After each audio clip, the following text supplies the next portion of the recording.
যাই হোক, আমরা আবার একটা অঙ্ক নিলাম। বলছে এ একা একটি কাজ 20 দিনে করছে, বি ওই কাজটাই একা দিন করে 30 দিনে করবে। তারা বলছে তারা যদি একসাথে কত দিনে কাজটি করবে। যাই হোক, এখানে আমি দুটা প্রসেস দেখাবো, যেটাই তোমাদের ভালো লাগে, কিন্তু আগে যেভাবে অঙ্কগুলো করতে হয় পরীক্ষায় এলে সেটা দেখাচ্ছি, তার সাথে সাথে একটা প্রসেস দেখাচ্ছি। হ্যাঁ, কি করতে হয়? যাই হোক, এরকম অঙ্ক থাকলে প্রথমে কে কে আছে, এ কে লিখো, এখানে বি কে লিখবে। এ কত দিনে কাজটা করছে বলে দিচ্ছে 20 দিনে, তাহলে এখানে 20 লিখবো। বি কত দিনে কাজটা করছে 30 দিনে। এই যে এখন কাজে লাগবে তোমাদের যেটা আমি শিখিয়েছিলাম লসাগু। হ্যাঁ, এবার যারা যারা লসাগু ভিডিওটা দেখোনি তারা গিয়ে আগে লসাগু ভিডিওটা দেখো, তখন বুঝতে পারবে। এদের সবসময় লসাগু নিতে হয়। এবার লসাগুর নিয়ম মাথায় রাখবে যে দেখো এখানেও একটা জিরো, এখানে জিরো, তাহলে এদের মধ্যে একটা জিরো আসবে এখানে।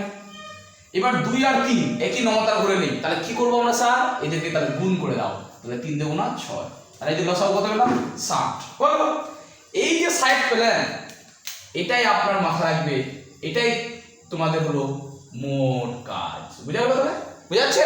তাহলে এটা হলো তোমাদের মোট কাজ। এবার কি করতে হবে? এই যে যেটা তোমাদের এই বরাবর দেওয়া আছে এইটাই হলো তোমাদের সময়। কি হলো এটা স্যার? এটা আমাদের হলো সময়। হ্যাঁ, সময়। এবার সূত্রগুলো একবার মনে করার চেষ্টা করো। এবার আমাকে মোট কাজ দেওয়া আছে, সময় দেওয়া আছে, কাকে খুঁজে বার করতে হবে বলো? শুধুমাত্র ক্ষমতাকে। হ্যাঁ, এবার ক্ষমতাকে কি করতে হবে স্যার? কিছুই না, এই মোট কাজকে যদি সময় দিয়ে ভাগ করা যায় তাহলেই আমরা সূত্রটা দেখেছিলাম এর আগের দিন। তাহলে এই মোট কাজকে যদি সময় দিয়ে ভাগ করি তাহলে আমি ক্ষমতা পাবো। তাহলে তোমরা বলো এবার নিজেরাই, 20কে যদি আমি 60 দিয়ে ভাগ করি তাহলে অবশ্যই এখানে স্যার 3 আসবে। এখানে 30কে 60 দিয়ে ভাগ করলে স্যার অবশ্যই এখানে 2 আসবে। এই বরাবর যেটা পেলাম তাহলে সেটাকে মাথায় রাখবে, সেটা হলো তোমাদের ক্ষমতা। এবার একদম, তাহলে আমাকে কি বার করতে বলছে? বলে দিল ওরা যে তারা একসাথে কাজ করবে। এবার মাথায় রাখো, এর মানে হলো ক্ষমতা কি? ও একদিনে 3 কাজ করতে পারে। 3, সেটা 3টা বাড়ি বলতে পারো, 3টা বস্তা উঠাতে পারে, এরকম ব্যাপারটা। আর বি একদিনে কতটা বস্তা উঠাতে পারে? 2টা বস্তা। তাহলে এরা 2 জন মিলে একদিনে কতটা বস্তা উঠাবে? 5।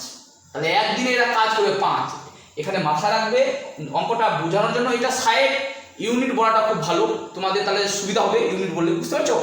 তাহলে 60 যদি তুমি ধরো তাহলে এটা সবসময় ইউনিট, একইভাবে তোমাকে এটা মনে রাখতে হবে ইউনিট। আর এটা যাই হোক যে সময় আছে তাই। তাহলে তোমরা এবার মনে করে দেখো, টোটাল কাজ হচ্ছে 60 ইউনিট, কিন্তু একদিনে 2 জনের দিন করে বলে দিতে দিচ্ছে আমাকে একত্রে সে কত দিনে কাজটা করবে? একত্রে মানে তারা একসাথে। এবার তোমরা বলো এরা একসাথে কাজ করবে, এ করবে 3, এ করবে 2, তাহলে একসাথে কাজ করলে কতটা ইউনিট কাজ করবে? 5। তাহলে এ প্লাস বি একত্রে একদিনে কাজ করে, এগুলা লিখতে হয় না কিন্তু আমি লিখে দেখাচ্ছি তোমাদের, কাজ করে 5। হ্যাঁ, তাহলে তোমরা বলো মোট সময় কত লাগবে? যেহেতু বলেছো কত দিনে কাজটি শেষ করবে, তাহলে সময় লাগবে, একদম লিখে দাও, সময় লাগবে, একবারে লিখে দেবো। কার কার সময় লাগবে?